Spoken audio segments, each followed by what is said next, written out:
Alright guys, so I got the engine sitting here.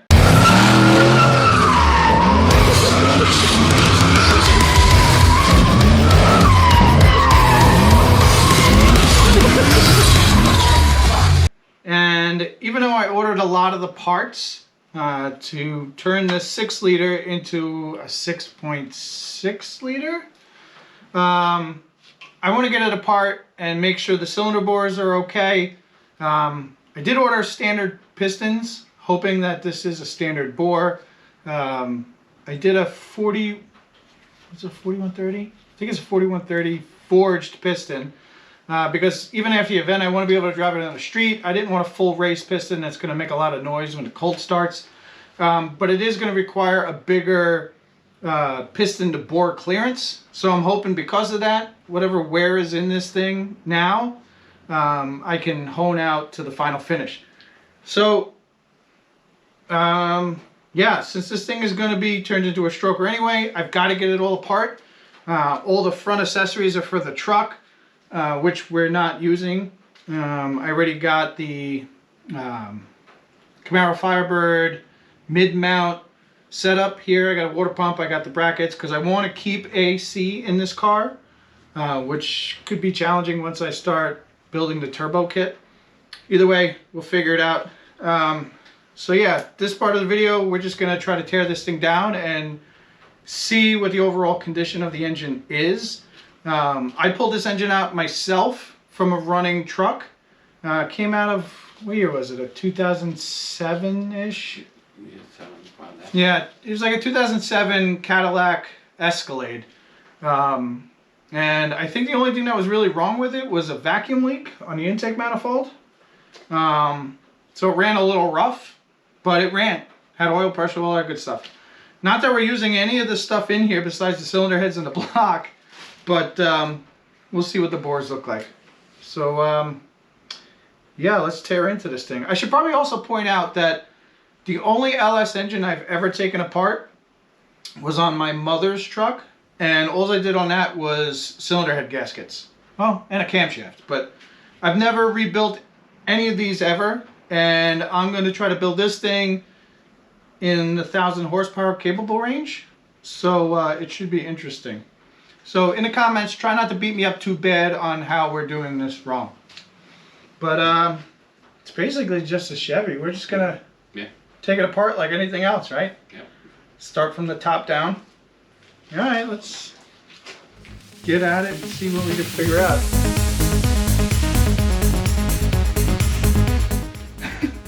I don't have an LS balancer removal tool.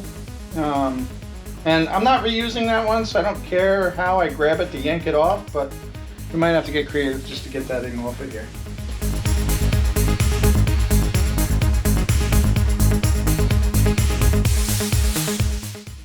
Now we are reusing these valve covers.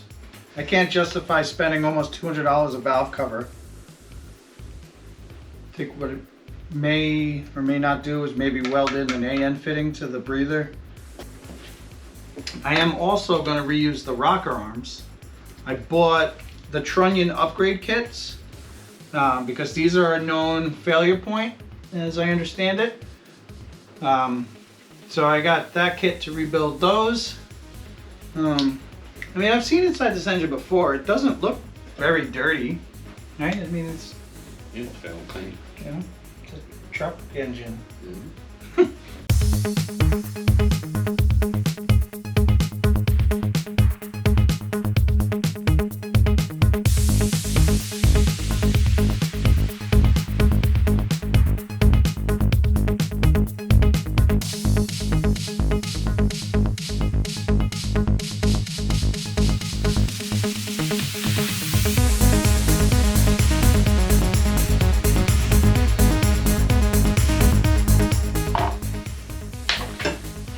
I mentioned, guys, I got Dad over here working with me. Probably always seen him in the background of my other videos, but he's here today helping me get this apart. Make sure I do it correctly.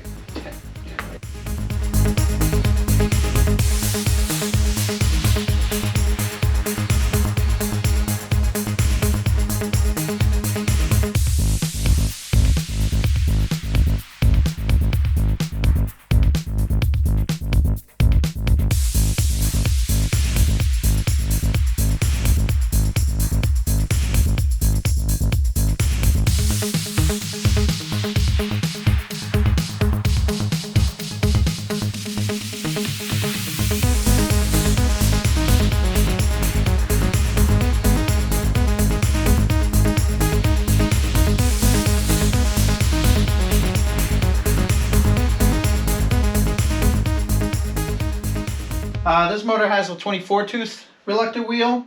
I am upgrading to not only a 54 tooth reluctor, but also going from the 6 counterweight to an 8 counterweight, and that should help with my higher RPM harmonics. So not only with vibration, but it's also a stronger crankshaft.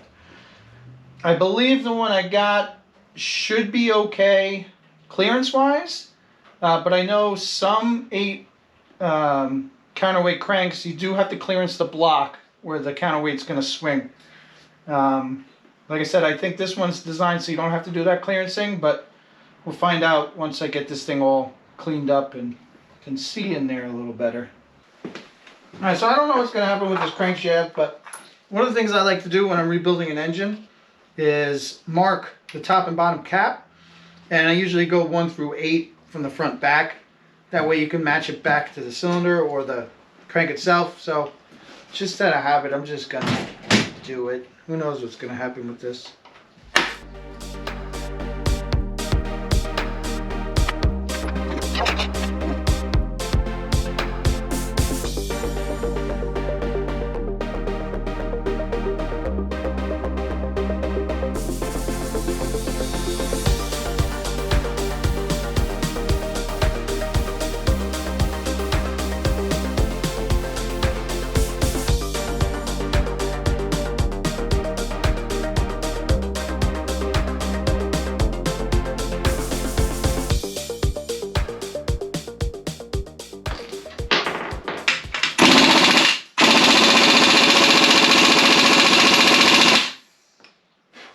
That's not coming off.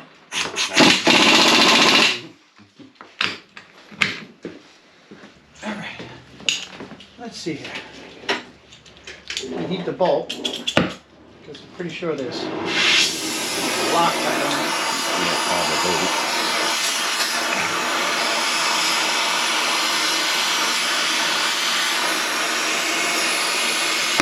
Oh!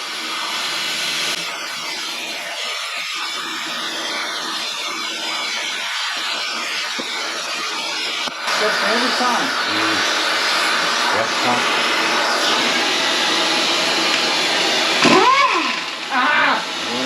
Heat does.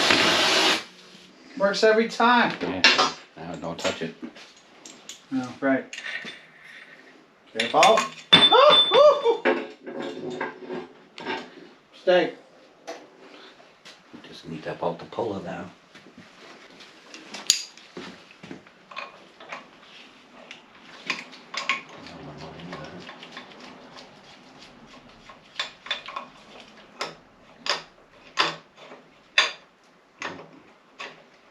No catch there.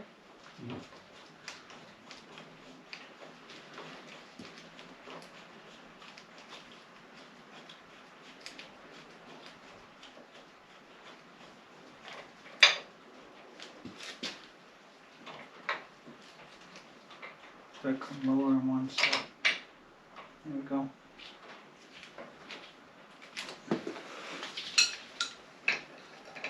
Now put vice grips.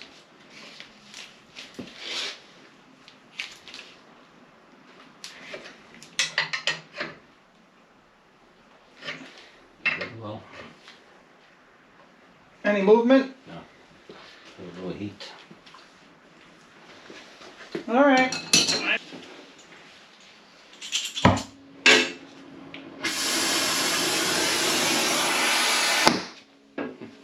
Even made you jump.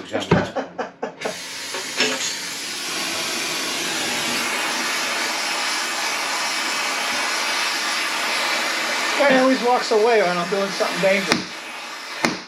Oh, come on. This is not gas filled, so.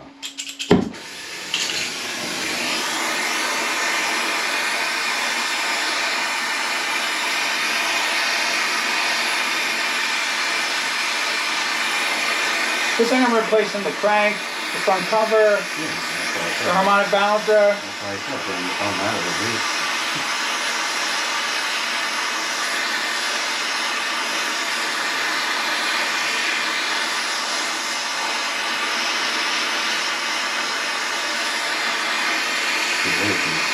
Gonna change it, then I wouldn't be doing that. Cut it out! So that's packing up. Just go back and forth.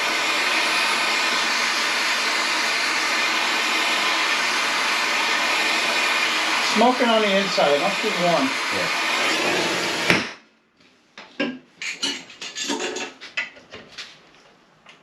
There it goes. Oh, look at that.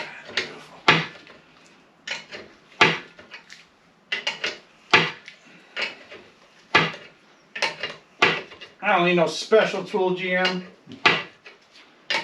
I'm gonna run out of room here in a moment with the bolt, though. And then you get the bolt off. That'll be a lot easier. It's almost there anyway. Yeah, it's there. The bolt's hot, though. Yeah, that will be. Where's my mallet?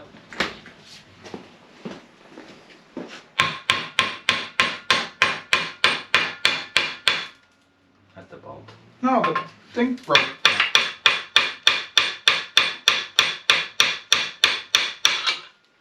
I didn't know it was cast.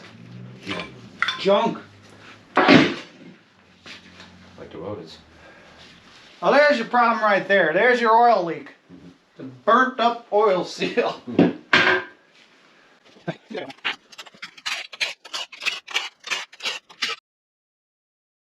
There's another thing that requires a special tool to make sure it's centered on the crankshaft. And then another special tool to make sure the timing cover is centered on that. So, but either way, I have a new high pressure oil pump. I didn't go with high volume. These engines already have pretty tight clearances. But you want a higher pressure for an engine that's going to be running at higher RPM.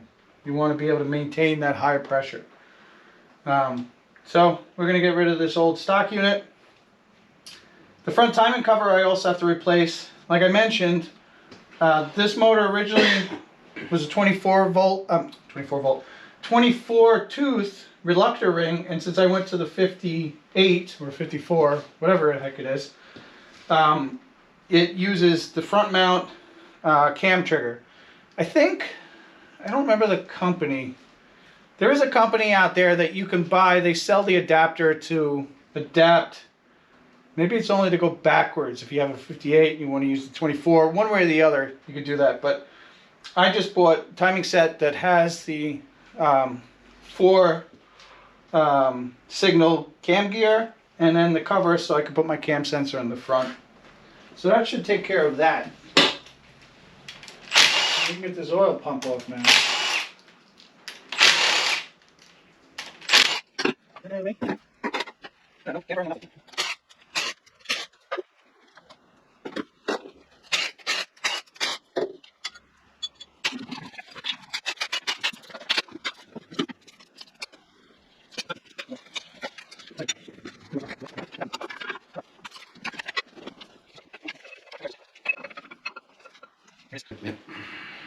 So that's the difference between the 24 tooth and the 58. The camshaft has the 2-tone there, so you know your cam position. That's it. It looks like a camshaft. Doesn't look terrible.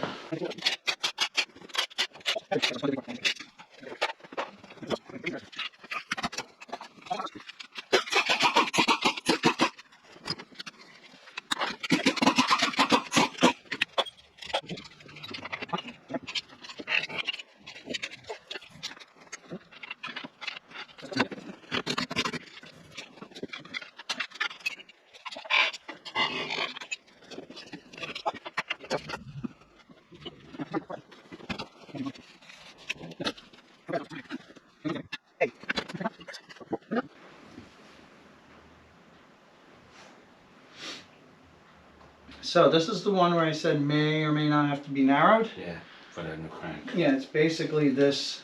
The sides Yeah, so you need to make this look like these. So there's a couple ways we could do that. If I need to, I do have a Bridgeport. We could put it on the Bridgeport, and I can come in with a long tool, and we could try to just mill it off. I did see a video with Dennis Taylor where he basically took an angle grinder, a large angle disc, and he just cut it out. And he said, I mean, I was on a dart block too, so he said he called the manufacturer. He says they do it all the time like that. So I don't know if it's good enough for them. It should be good enough for this. But yeah, I think from here, I'm going to call it a night. But the next thing's going to be to give this block a nice bath and measure my cylinder bores, and then put a hone in there at least so I can see that the cylinders that were rusted aren't rusted too bad where I have to bore this thing out.